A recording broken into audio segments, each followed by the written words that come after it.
Hello there guys, what is going on? Daniel Childs back here again for another edition of Let's Talk Chelsea. Hope you're having a good week. We're nearly there in terms of the weekend, which is good, and the return of Chelsea at Stamford Bridge against Aston Villa. If you don't have notifications turned on, please go and do so to get the latest content from this channel. Chelsea news, reviews, previews, all of that good stuff. Today's show, we're going to be looking at a few things. So I've got some opinions on Mykhailo Mudryk, some of the criticism, unfair criticism I think he's faced over this international break and kind of his place at Chelsea as a young player. Then we're going to look at Wesley Fofana. There's a really interesting piece that's come out recently from Sky Sports that looks at the positive impact Fofana has had, particularly from a tactical point of view and positioning point of view as a defender, that I definitely think we should go into, and what it says about Fofana and what he's providing to Chelsea. The last thing then is the Chelsea pitch owners and the potential move and the future of Stamford Bridge, whether Chelsea are going to stay, redevelop Stamford Bridge, or potentially move out some of the drama, faux drama potentially that isn't really there over where Chelsea could move and whether there actually is strong opposition to where Chelsea could move. We'll get into that stuff as well. So as I said, if you're new around here, hit that subscribe button. If you're listening on the podcast, thank you so much for tuning in. Son of Chelsea is a part of the 90 Min podcast network. Going to start with Mudryk, and this isn't based on a story. You know, there isn't like some big revelation here of update regarding his future. It was just something I wanted to respond to because I have seen some, I'd say criticism, but kind of just outlandish takes around Mudryk in recent days, and particularly following the game between England and Ukraine. And this is not a surprise because people get very bored during the international break, which is why we usually see some kind of Henry and Drogba kind of debate crop up, or Lampard, Gerrard on social. You know, it's usually that's when people bring up these old debates because they have nothing better to do. But in the case of this, I felt, and I just knew that game on Sunday between England and Ukraine that featured Mykhailo Mudryk would create drama of some kind and would create an overreaction either way. If Mudryk had a really good game, maybe scored a goal, contributed to something, had a good performance, it would be used as a stick to beat Graham Potter with because he hasn't been playing him as much as maybe he should have in recent weeks. If he doesn't play well, which he didn't have any impact on the game, but to be fair, England played pretty well, and I wouldn't really blame Mykhailo Mudryk solely for that. I think England are looking good at the moment, and we're expected to win that game. Now there's questioning of why Chelsea bought him. Now there's questioning over his potential, and, you know, have Chelsea bought another dud effectively? And to make that firm conclusion right now, you know, I think some people do have this persona of just saying outlandish things because they know it gets traction. It's kind of the unfortunate talk sportification of football media. And you see it so often now where it's just about sound bites. It's just about taking an extreme position. Even if, you know, it's sometimes very transparent that the person saying it doesn't really believe what they're saying, or just because they know it gets a reaction. Now, when Mykhailo Mudryk signed for Chelsea, you know, I wasn't fully sold on spending that amount on him.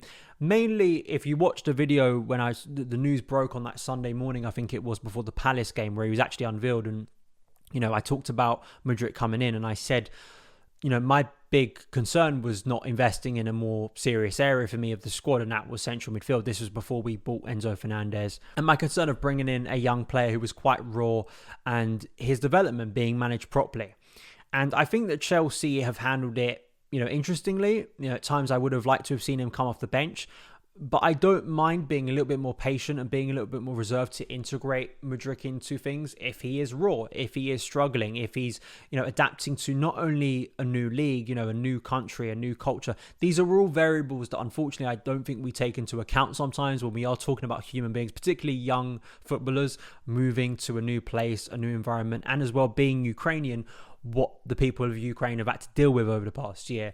So all of those things factored in to make a firm judgment on whether Mudryk is going to be good enough for Chelsea or not right now, and to kind of, you know, flip-flop between he's amazing, he's not, it is silly, obviously. And it's a long-term investment. And even if he doesn't have the best end to this season coming up, you still don't write him off. You wait until the summer where he gets a full pre-season with the squad, with whoever the head coach is, whether that's Graham Potter or not.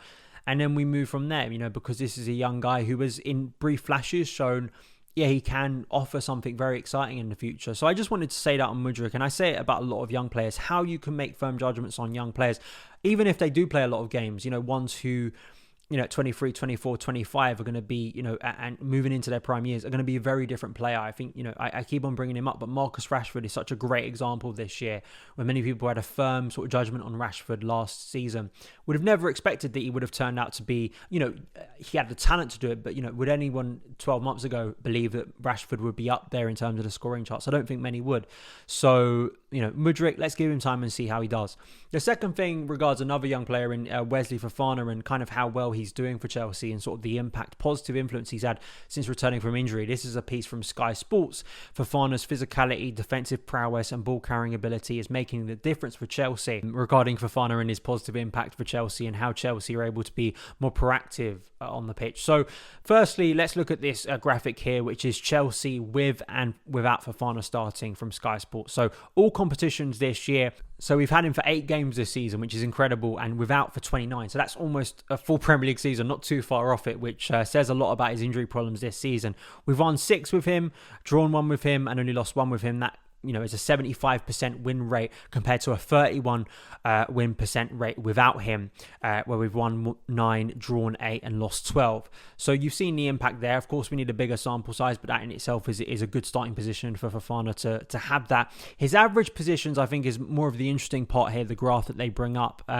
So for those listening on the audio, Chelsea's average positions is what they're looking at here, and it's the Premier League since Graham Potter was appointed. Without Wesley Fofana starting versus with Fofana starting. On the left, without, you see that Chelsea, from a defensive aspect, sit a little bit deeper.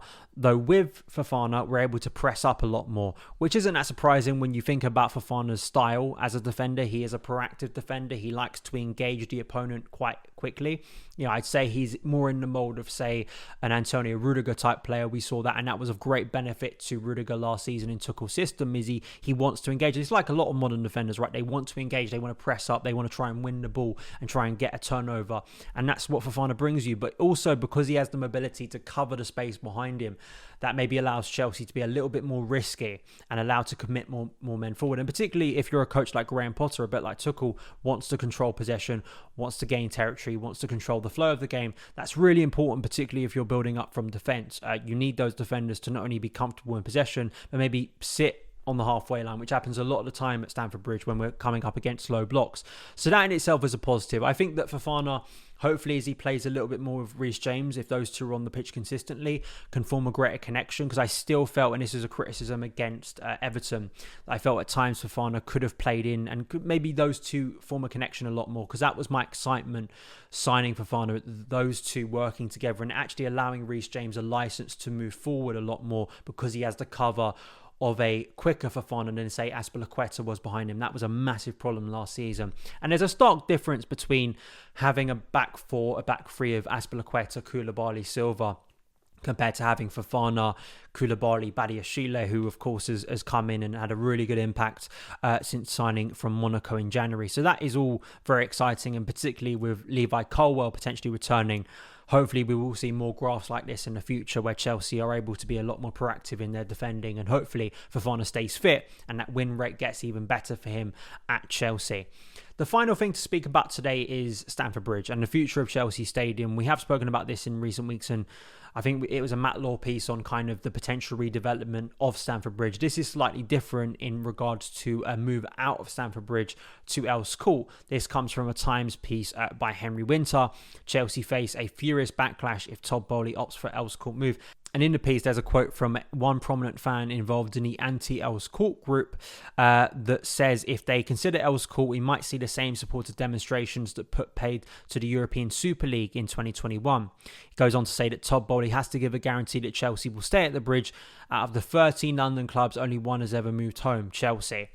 Before we go into kind of my feelings on this and some other stuff, Earls Court Development Company have tweeted a statement today saying that they categorically deny that there were any talks taking place with Chelsea about a stadium relocation to the Earls Court site. There is no football stadium in our master plan. So a lot of reaction to this. I mean, hearing the phrase anti-Earls Court kind of group or movement is news to me. Now, I think a lot of this leans into the Chelsea pitch owners, which are going to have a defining part in this, whatever happens with Stamford Bridge. They just are.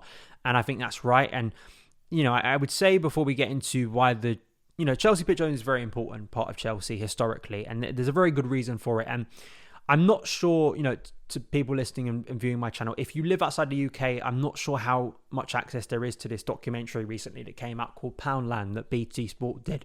It was a really, really good documentary on Chelsea's history, and particularly this period that basically created and formed the Chelsea pitch owners and why it's important. Definitely suggest, club historian Rick Glanville, great guy, was on there talking about Chelsea, many of the players involved, and also Chris Wright, who's a great Chelsea fan, who's a CFC UK fanzine contributor, has written books about Chelsea's history. So I definitely suggest go and watch it if you haven't, because it explains in a lot of great detail narratively that period, and particularly the Chelsea pitch owners, and why it's important as a supporter, if you want to have your say in this, to buy a stake, because effectively what it does is it prevents Chelsea losing Stamford Bridge and being forced out of Stamford Bridge. You go back to the 80s, which is a lot of what Poundland delved into at the time.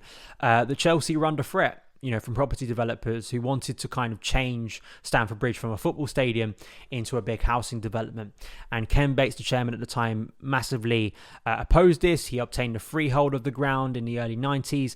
The CPO was created. The club loaned the CPO money to pay for the freehold, and effectively then the CPO would pay the club back over time, and then the CPO would allow fans to buy shares in the pitch effectively, and to keep Chelsea inside Stamford Bridge and to keep Chelsea in their spiritual home effectively. And this was a lot of the stuff that we were speaking about last year with the Golden Share, if you remember that. A lot of the stuff that the Chelsea Supporters Trust, I'm also a member of, were kind of very much spearheading this to the potential new owners, whoever they were going to be at the time, almost, effectively 12 months ago now, of, making sure that Chelsea remained Chelsea, that we don't have an MK Don situation, the most famous one kind of in English football of the last 20, 30 years, of, that situation not repeating at Chelsea. And that is obviously of great concern.